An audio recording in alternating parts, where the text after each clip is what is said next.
Mais uma vez. Bom, vamos fazer dublado em outro idioma, que tal polonês? Po raz kolejny odpowiada amigo gringo. Gostei. Qual outro idioma vocês querem? Mandarim. Mandarim. Ok.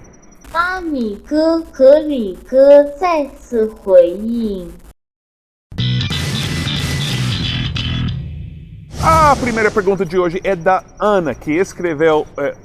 primeiro, que não escreveu nem o sobrenome dela, nem a cidade dela. Não esqueça disso quando vocês escrevem com suas dúvidas. Ok, agora o que ela escreveu foi: Amigo gringo, como que funciona o aprendizado da língua inglesa nas escolas americanas?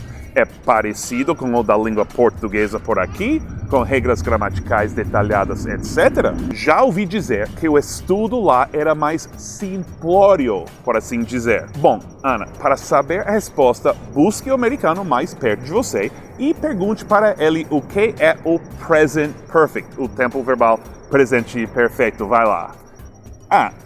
Pode ser que não tenha americano perto de você, porque eu não sei onde você mora. Então, pergunte para mim. Eu não tenho ideia, mas apesar de não saber o que é o present perfect, uso o present perfect perfeitamente, porque eu nasci aqui. A resposta é um pouco mais complicada do que isso.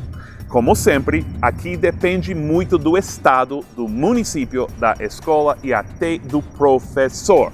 Todo americano aprende algo de gramática, mas em geral não é uma parte muito importante do currículo. Aprendemos o que são verbos, os adjetivos, aprendemos que os advérbios terminam com LY, e em muitas escolas tem que decorar ortografia e verbos irregulares. Mas as coisas que vocês acham tão complicadas, would, should, could, por exemplo, a gente não acha complicado no mínimo, porque já está programado nos nossos cérebros. Você sabe quando a gente começa a aprender mais gramática? É quando aprendemos outros idiomas. Por exemplo, quase não existe subjuntivo em inglês. Aí, quando aprendemos o francês ou o espanhol, o professor tem que explicar o que é, porque nunca vimos nada parecido. Parece bem esquisito esse subjuntivo de vocês. Agora, a maior parte de gramática que eu aprendi era na aula de latim, que é gramaticalmente bem complicado. E isso me ajudou a entender a gramática mais simples do inglês. Acho que os melhores professores daqui integram as lições de gramática com os outros elementos da aula de inglês. Present perfect se usa quando recebe um presente perfeito no Natal, ok? Próximo. E eu menti. Na verdade, eu sei o que é o present perfect. O presente perfeito sempre vai ser uma ação que começou no passado, pode ter acabado ou não, mas influencia diretamente o presente. Sabe quando aprendi? Em 2015, de um brasileiro, Mr. Teacher Paulo. O presente perfeito sempre vai ser uma ação que começou no passado, pode ter acabado, mas influencia diretamente o presente. Por isso, chamamos presente perfeito. Ok, a próxima pergunta é do Josué Câmara, ou Camará. Não sei. E ele escreveu: Amigo gringo, como é a experiência de ver a sua atriz favorita dublada em português? Bom, claro que a minha atriz favorita é Vanessa Jardim e eu nunca ouvi ela dublada. Podemos ver um trecho? Eu me casei em abril com Rafael, que já apareceu no canal, e esses dois puta babacas estavam presentes. Falando de presentes, cadê os meus presentes? Nossa, que horrível! Mas por que precisava dublar? O vídeo já era em português. Ok, mas eu entendi sua pergunta, Josué. Francamente, eu nunca vi um filme americano dublado em português, porque no Brasil eu procuro cinemas que têm filmes legendados. E no Netflix dá para decidir, e sempre escolho a versão em inglês. Bom, é verdade que assisti alguns episódios de Todo Mundo Odeia o Chris dublado em português quando estava pesquisando para nosso vídeo visitando a verdadeira casa do Chris. E já vi em outros países filmes americanos dublados algumas vezes. E nos dois casos é realmente impossível para eu levar a sério esse filme. Não é porque os dubladores são ruins, mas é porque aqui a gente não tem a cultura da dublagem. Todos os filmes estrangeiros que aparecem aqui nos Estados Unidos são legendados. Então, qualquer dublagem, mesmo de Cidade de Deus, seria esquisito para nós. Sit the finger on the chicken. Não, esse dublador é muito ruim. Onde encontraram ele? Ok, próxima pergunta é do José Sijor. E ele escreveu: é verdade que quase todo americano é loiro e tem alguma descendência irlandesa? Ainda existe máfia italiana aí? Fala sobre os estados que fazem divisa com o Canadá. Detroit ainda está falida? Existe favela nos Estados Unidos? José, é só isso? São poucas dúvidas. Não tem mais? Ok, vamos lá. Segundo o censo, aproximadamente 10% dos americanos têm descendência irlandesa.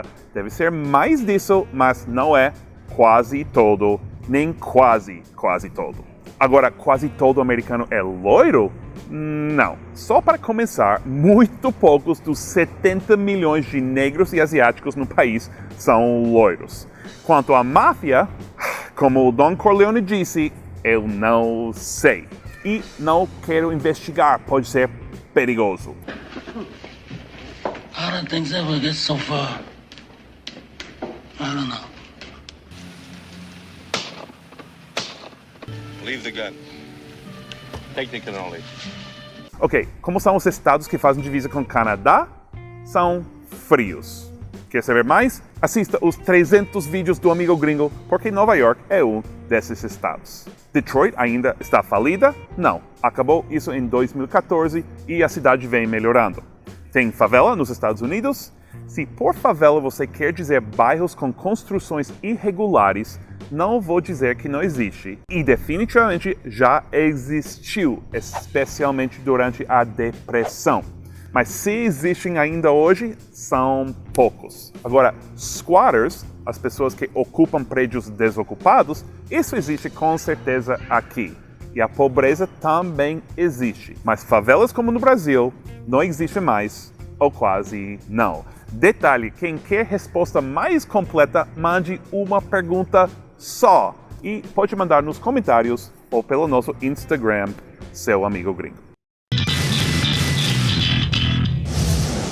Ok, antes da aula de novo-iorquês aqui, quem quer aulas ao vivo de inglês por Skype por $7 por mês? E além disso, receber o cartão postal oficial dos estúdios Puta Babaca e participar também nos nossos bate-papos de Telegram. É só visitar nosso site no Patreon para saber mais sobre a nossa parceria incrível com o English Central. Por cada 10 aulinhas de vídeo que você completa no aplicativo, ganha uma aula de inglês individual por Skype. Não perca essa oportunidade, vale $25 por mês e você pode ter por 7.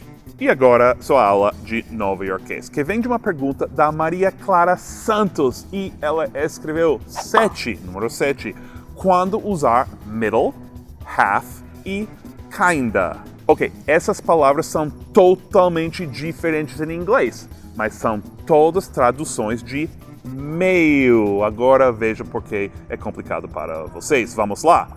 Half representa uma quantidade.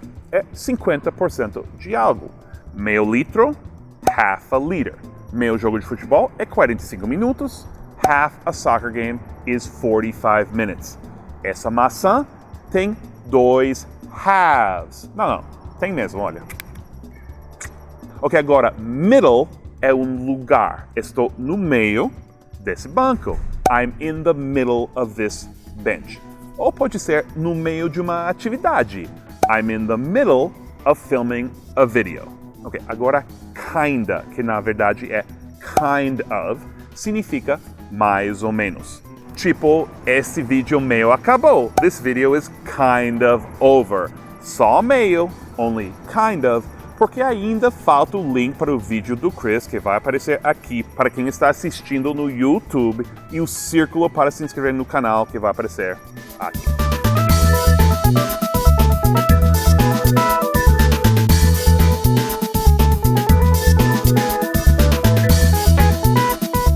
Now it's really over.